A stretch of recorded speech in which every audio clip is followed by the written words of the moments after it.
Le salon Materials & Light édition 2025, on est en compagnie de Timothée Chanrion. Bonjour Timothée. Eh bien bonjour à vous. Vous êtes responsable prescription chez Oxo Evolution, on est juste devant votre stand. On va justement discuter des fenêtres en PVC bas carbone que vous allez nous présenter dans un instant. Mais tout d'abord, pouvez-vous nous présenter l'activité d'Oxo Evolution ? Oui, tout à fait. Oxo est un concepteur et au besoin poseur de menuiserie extérieure. Voilà, nous sommes un acteur français qui a été créé en 1923 à Cluny en Bourgogne. Et nous travaillons aujourd'hui deux matériaux, l'aluminium et le PVC recyclé, sur nos deux sites de production.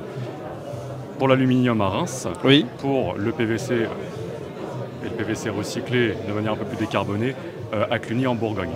Nous sommes 350 collaborateurs, principalement sur les sites de production, mais également répartis dans toute la France avec nos agences commerciales qui regroupent les équipes chantier et qui permettent d'assurer, dans le cadre de la pose, un suivi et puis un ancrage local pour nos clients.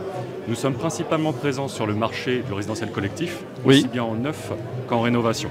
Une question sur justement les caractéristiques d'un de vos produits phares, Oxéa bas carbone. De quoi s'agit-il ? Oui. Alors c'est la version la plus décarbonée qu'on ait en termes de produits aujourd'hui.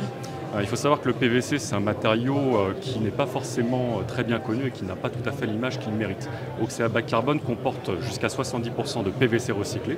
On est sur un matériau qui se recycle très bien et de manière très peu énergivore. En passant sur ce taux de recyclage, ça permet à Oxo d'émettre 17 fois moins d'émissions de CO2 et de consommer 9 fois moins d'énergie. Les deux sont corrélés. Nous sommes sur un recyclage qui se fait avec des acteurs français, aussi bien pour le vitrage que pour la châssis des menuiseries que nous allons déposer lors des opérations, nous ou d'autres confrères, et qui va être en économie circulaire en boucle fermée. Donc oui. Là, on est vraiment au paroxysme de ce qu'on peut voir aujourd'hui sur le recyclage. Alors justement, est-ce que vous pouvez nous expliquer peut-être plus en détail la nature du PVC ? Vous dites que c'est un matériau quasi géosourcé. Oui, c'est un petit peu provocateur de le dire comme ça, mais on est avant tout sur une matière qui est minérale. Oui. On a jusqu'à 57% de sel, enfin 57% de sel même, et environ 43% d'éthylène. Le reste, moins de 1%, ce sont les additifs stabilisants qui vont permettre à la recette de bien prendre. L'éthylène est un gaz que l'on retrouve à l'état naturel, c'est ce qui fait mûrir les fruits, et nous le récupérons de la valorisation d'un coproduit de l'industrie pétrolière. Donc à la base, même sans parler du recyclage qui est extrêmement performant, on est sur un matériau qui est déjà très intéressant dans la démarche initiale.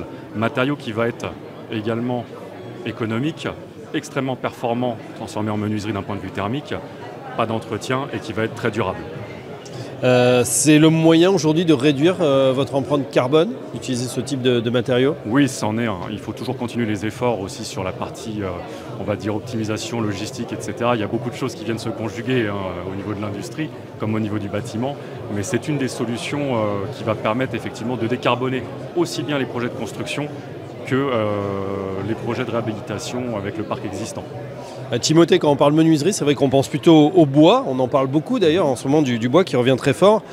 Pourtant, vous dites en termes de chiffres et d'émissions, vos produits sont très compétitifs. Oui, aujourd'hui, si on va chercher donc nos FDES et qu'on utilise des comparateurs type Elodie, Pléiade, des choses que les prescripteurs connaissent bien, on peut voir que nous avons un FDES qui est capable de vraiment concurrencer le bois. Le but n'est pas forcément de dire que le bois n'a pas sa place, mais chaque produit peut trouver sa place aujourd'hui sur un marché qui est de plus en plus complexe d'un point de vue normatif, avec des évolutions au niveau de tous les matériaux, et puis un cadre normatif qui va être aussi de plus en plus difficile à appréhender pour les prescripteurs. Ouais, donc on n'oppose pas finalement bois et PVC ? Non, c'est pas ma volonté en tout cas. Ouais, il faut trouver le bon produit. Voilà, au bon endroit.